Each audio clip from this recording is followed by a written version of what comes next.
Mount এলিজাবেথে কাদেরের bypass surgery চলছে। সিঙ্গাপুরে চিকিৎসাধীন আওয়ামী লীগের সাধারণ সম্পাদক, সড়ক পরিবহন ও সেতুমন্ত্রী ওবায়দুল কাদেরের বাইপাস সার্জারি শুরু হয়েছে। আজ বুধবার সিঙ্গাপুরের স্থানীয় সময় সকাল 10টায় তার বাইপাস সার্জারি শুরু করা হয়। এজন্য দেশবাসীর কাছে দোয়া চেয়েছে তার পরিবার। কাদেরের সঙ্গে থাকা বঙ্গবন্ধু শেখ মুজিব মেডিকেল বিশ্ববিদ্যালয়ের বিএসএমএমইউ নিউরোলজি বিভাগের অধ্যাপক ডাক্তার আবু নাসের রিজভী মঙ্গলবার কাদেরের সব শেষ অবস্থা জানিয়েছিলেন। এর আগে সোমবার সিঙ্গাপুরের মাউন্ট এলিজাবেথ হাসপাতালে ওবায়দুল কাদেরের তথ্য কর্মকর্তা আবু নাসের গণমাধ্যমকে জানিয়েছিলেন, সোমবার সকালে তিনি ওবায়দুল কাদের সামান্য হাঁটাচলা করেছেন।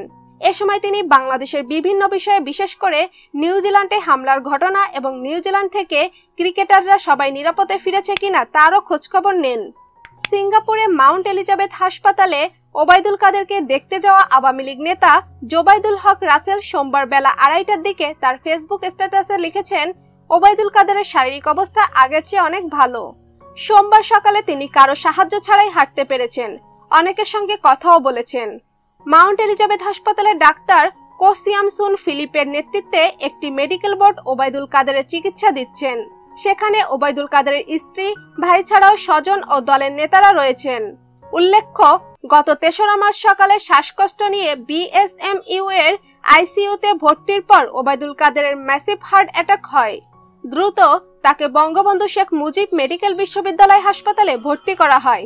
এর পরদিন 4 মার্চ ভারতের প্রখ্যাত হৃদরোগ বিশেষজ্ঞ ডাক্তার দেবী প্রসাদ শেট্টি এসে তাকে দ্রুত সিঙ্গাপুর নেওয়ার পরামর্শ দেন।